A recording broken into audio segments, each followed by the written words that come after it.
Assalamualaikum warahmatullahi wabarakatuh.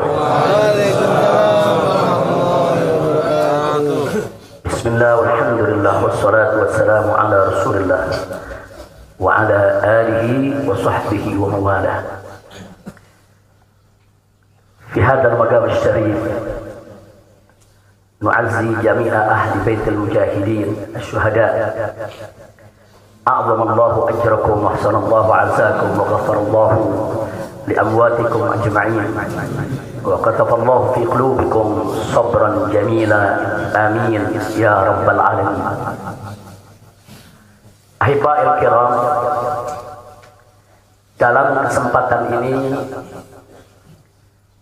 saya ingin menyampaikan beberapa poin penting untuk segenap keluarga para syuhada, segenap pengurus Dewan Pimpinan Pusat Front Pembela Islam, segenap laskar, aktivis dan simpatisan Front Pembela Islam, bahkan untuk seluruh rakyat dan bangsa Indonesia.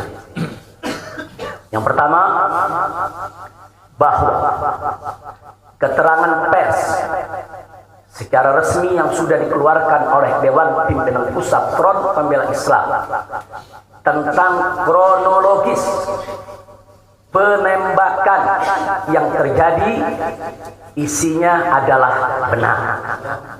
Saya sampaikan kronologis yang sudah dibuat dan disebarluaskan oleh Dewan Pimpinan Pusat Front Pembela Islam. Saya memberikan kesaksian sebagai salah satu saksi korban yang ada dalam kejadian bahwa isi keterangan pers itu benar. Yang kedua, yang ingin saya sampaikan di sini, bahwa pada saat kejadian tidak ada satupun di antara kami, baik saya dan keluarga maupun seluruh laskar pengawal yang begitu setia, yang mengira kalau yang melakukan pengejaran, mepet, mengganggu adalah dari kepolisian. Sama sekali kami tidak pernah menduga, kami tidak pernah mengira, apalagi kami menuduh. Yang kami tahu, mereka adalah orang-orang jahat yang ingin mencelakakan kami. Dan jumlah mereka bukan 1, 2, 3 mobil. Banyak sekali mobil saling silih berganti, berupaya untuk maju ke depan, untuk bisa sampai ke mobil Habib Hanif yang persis ada di belakang saya, bahkan untuk bisa mencapai mobil saya yang ada di depan. Tapi dengan gagah luar biasa, para syuhada kita, laskar-laskar pengawal yang paling belakang ini, sudah ada 2 mobil. Luar biasa. Mereka cerdas, mereka brilian, mereka berani. Mereka dengan begitu luar biasa mengendalikan situasi dan kondisi, sehingga para penjahat tadi tidak satupun yang berhasil untuk mencapai kami. Ini menunjukkan bagaimana sigapnya mereka, cerdasnya mereka, pintarnya mereka, beraninya mereka tanpa senjata. Itu kedua yang ingin saya sampaikan. Dan poin ketiga, bahwa tuduhan kalau pengawal-pengawal kami dipersenjatai adalah fitnah besar, bohong besar. Tidak ada satupun pengawal kami yang dipersenjatai, karena kami tidak pernah mengira, sekali lagi, kalau kami akan diperlakukan seperti itu. Pengawal-pengawal ini pengawal standar keluarga biasa. Pengawal standar keluarga biasa. Saya ada 4 mobil, semua isinya keluarga, anak, mantu, saudara, cucu-cucu kami semua ikut. Ada 3 masih bayi, masih minum air susu ibu. Dan masih ada yang 4 saudara yang di bawah 5 tahun, bahkan yang di bawah 3 tahun. Jadi benar, ya, kami sekeluarga semua. Sudah. Nah, jadi yang ingin saya sampaikan di sini adalah para laskar ini mengawal. Tugas mereka mengawal, bukan untuk mengganggu siapapun. Jadi sudah benar mereka melaksanakan tugas.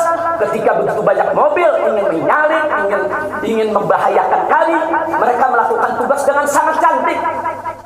Mereka tidak mencelakai orang dengan sangat cantik. mobil tersebut sehingga tidak berhasil masuk ke dalam rombongan. Dan subhanallah ya ikhwan, yang keempat yang ingin saya sampaikan di sini, dengan takdir Allah, laulahum, tanpa mereka ini para syuhada, mungkin kami sudah digiring ke medan pembantaian yang mereka rencanakan. Allah mentakdirkan sesuai dengan kehendak Allah Subhanahu wa taala. Demi Allah, saya dan keluarga siap setiap saat untuk menghadapi mati syahid ya. Kami tidak akan pernah mundur selangkah pun juga. Tidak akan pernah takut untuk menghadapi segala ancaman dan teror. Maka itu saya sampaikan sekali lagi, ke-6 laskar yang mati syahid ini, mereka laskar yang luar biasa. Mereka laskar yang setia. Bahkan Anda bisa dengarkan dalam rekaman-rekaman yang tersebar, yang viral di mana-mana ya ikhwan. Bagaimana mereka tertawa, saudara, senang begitu melihat saya dengan keluarga semua sudah terbebas dari kejaran. Begitu mereka melihat saya dengan keluarga semua sudah berhasil meluncur keluar dari kejaran, mereka senang. Padahal sebentar lagi mereka akan dibantai, mereka digiring ke medan pembantaian. Dan sampai saat itu kami tidak pernah tahu kalau mereka yang melakukan pembantaian adalah pihak kepolisian. Kami tidak pernah tahu, kami tidak pernah suudzon, kami tidak pernah menuduh. Bahkan dalam keterangan pers Dewan Pimpinan Pusat Front Pembela Islam masih dicantumkan orang tidak dikenal. Karena kami tidak berani menuduh siapapun tanpa bukti. Kami nggak berani menuduh siapapun tanpa saksi. Itu ajaran Islam. Nggak boleh kita menuduh siapapun tanpa bukti dan saksi ya ikhwan. Tapi subhanallah, tatkala dari pagi sampai siang kami kerahkan laskar-laskar Kerawang dipimpin oleh pimpinannya masuk ke setiap rumah sakit di wilayah Kerawang, masuk ke setiap kantor polisi saudara di Kerawang, menyapu bersih itu jalan tol saudara, setiap rest area didatangi semua dalam rangka untuk mencari para syuhada ini. Di mana mereka? Di mana mereka? Tapi subhanallah, akhirnya Allah buka mulut yang membantai saudara. Allah buka mulut mereka. Allah buka mulut mereka saudara. Tak bisa mereka sembunyikan saudara. Allah maha kuat, Allah maha besar, Allah maha kuasa. Allah buka siang itu Kapolda Metro Jaya mengakui ya ikhwan, kalau para penyerang, para penyergap, para penguntit saudara yang kami semula duga mereka bajingan penjahat saudara yang ingin mencelakai kami, ternyata diakui sebagai bagian daripada penyelidikan, bagian daripada penyidikan Polda Metro Jaya. Bukan kami yang menuduh, mereka yang mengaku ya. Kalau mereka menutup mulut, tidak pernah mengaku, sampai kapanpun kami tidak akan pernah tahu ya. Subhanallah, pertolongan Allah hanya hitungan jam saudara. Allah buka mulut mereka. Padahal logikanya kalau mereka tutup seumur hidup pun kami tidak bakal tahu ya. Tapi Allah maha tahu, Allah maha berkehendak.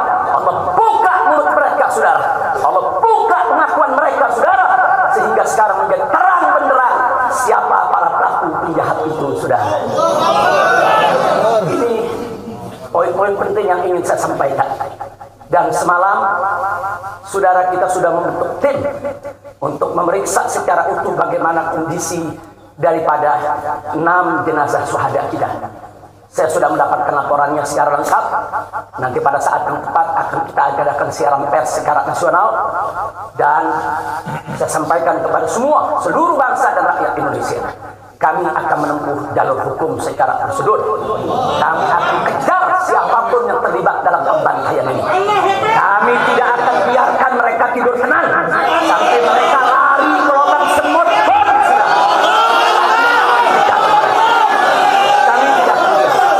Maka itu saya minta kepada seluruh rakyat dan bangsa Indonesia, tahan diri, sabar. Kita hadapi dengan elegan. Kita tempuh prosedur hukum yang ada. Karena kalau prosedur hukum ini ditempuh dengan baik, insya Allah semua akan terbongkar ya. Siapa yang melakukan pembantaian di medan lapangan, sampai siapa yang menjadi otak saudara yang mengatur ini semua akan terungkap. Tapi kalau Anda emosi, kalau Anda berjuang sendiri-sendiri, maka ini akan terkubur, tidak akan pernah terungkap ya kawan. Maka itu saya minta sekali lagi, sabar. Sabar. Ada saatnya ya kawan. Ada saat saatnya kita akan melakukan perlawanan. Ada saatnya ya kawan. Syuhada kita yang 6 ini saudara, mereka sudah melakukan tugas jihadnya, menjaga habaib, menjaga ulama, dan mereka sudah mendapatkan hadiahnya dari Allah, mati sebagai syahid. Insya Allah syahadat mereka diterima oleh Allah Subhanahu wa ta'ala. Dan sengaja memang kami yang meminta keridhaan dari keluarga masing-masing untuk bisa mereka dimakamkan di pondok pesantren agrokultural markas syariat ini. Akan tapi salah satu daripada syuhada kita atas meminta keluarga mereka, ibundanya yang begitu cinta kepada sang anak ya ikhwan, dibawa ke rumahnya dan dikubur di rumahnya. Jadi sekali lagi mudah-mudahan semua syuhada yang 6 ini diterima oleh Allah Subhanahu wa ta'ala. Saya tidak ingin berpanjang lebar lagi, tapi sekali lagi bahwa DPP FPI sudah berkomitmen dengan seluruh ormas-ormas Islam yang ada ya Pak. Anda bisa lihat bagaimana ormas-ormas Islam sudah memberikan pernyataan sikap dari berbagai kalangan, di mana kita kompak semua satu kata bahwa harus dibentuk tim pencari fakta independen yang melibatkan semua elemen, yang melibatkan Komnas HAM, Amnesty Internasional, bahkan kami minta juga Komnas HAM anak untuk ikut berbuat, karena di dalam kejadian itu ada yaitu 3 bayi dan masih ada lagi yaitu 4 balita ditambah 1 lagi balita dari salah seorang anak kerabat kami ya Pak. Jadi pada kejadian itu tidak kurang dari 12 wanita, 3 bayi dan 6 balita yang masih berada di bawah usia 5 tahun. Komnas HAM anak tidak boleh membiarkan, karena pada saat kejadian itu ada bayi-bayi kami yang ketakutan karena mobil itu meluncur tidak semestinya. Dalam goncangan mobil tersebut, bayi-bayi itu menangis, ibu-ibu itu menangis, mereka terteror, terintimidasi. Mereka bukan tidak takut, ini satu teror yang luar biasa. Nah, karena itu sekali lagi Komnas HAM perempuan, Komnas HAM anak, mereka semua harus ikut terlibat. Tidak boleh ketidakadilan, tidak boleh kezaliman semacam ini dibiarkan terjadi di negara kesatuan Republik Indonesia. Kalau hari ini kejadian sadis brutal seperti ini bisa menimpa saya dan keluarga, bisa menimpa 6 syuhada ini ya kawan, maka kalau dibiarkan besok akan bisa menimpa siapa saja warga negara Indonesia di negeri ini. Maka itu saya ajak semua elemen bangsa ini, dari mulai presidennya, DPR-nya, dan seluruh institusi kenegaraan terlibat, yaitu secara bersama-sama untuk mengungkap fakta yang sebenarnya apa yang terjadi di balik semua ini. Itu saja yang ingin saya sampaikan. Sekali lagi ya ikhwan, malam itu saya dan keluarga keluar lewat dari jam 10 malam.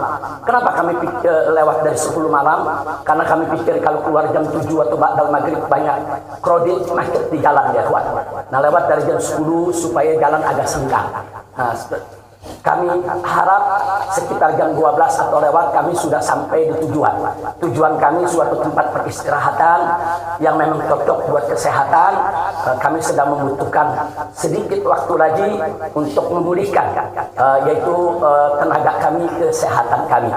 Dan selain itu juga, saudara, kami tidak pernah menyangka kalau perjalanan kami malam itu sebetulnya sudah direncanakan oleh pihak lain untuk digiring ke medan pembantaian. Kami tidak pernah menyangka dan kami tidak pernah menduga. Tujuan kami hanya ke tempat peristirahatan, dan sehingga kalau jam 12 atau setengah 1 kami sudah sampai, kami beristirahat, dan subuh kami punya pengajian keluarga. Baca Al-Quran, baca hadis, baca zikir, hanya khusus untuk keluarga kecil kami saja, untuk anak, menantu, cucu, dan untuk babysitter yang menemani cucu-cucu kami, begitu juga untuk beberapa anggota kerabat kami. Jadi kami tidak pernah menyangka acara yang sebetulnya begitu sederhana, indah, saudara, ternyata sedang digiring ke medan pembantaian. Dan subhanallah, akhirnya kami semua selamat. Berkat apa?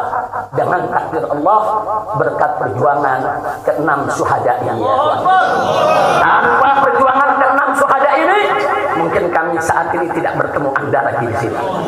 Maka itu saya sampaikan sekali lagi kepada keluarga para syuhada, keluarga para syuhada, Anda semuanya harus bersabar kepada Allah Subhanahu wa ta'ala, ridho kepada keputusan Allah, dan jangan khawatir, keluarga Anda yang kembali kepada Allah ini mati sebagai syahid, Allah akan masukkan mereka ke dalam surganya, dan Allah akan berikan kepada mereka kelak bisa dimasukkan ke dalam surganya. Itu saya ingin saya sampaikan. Kita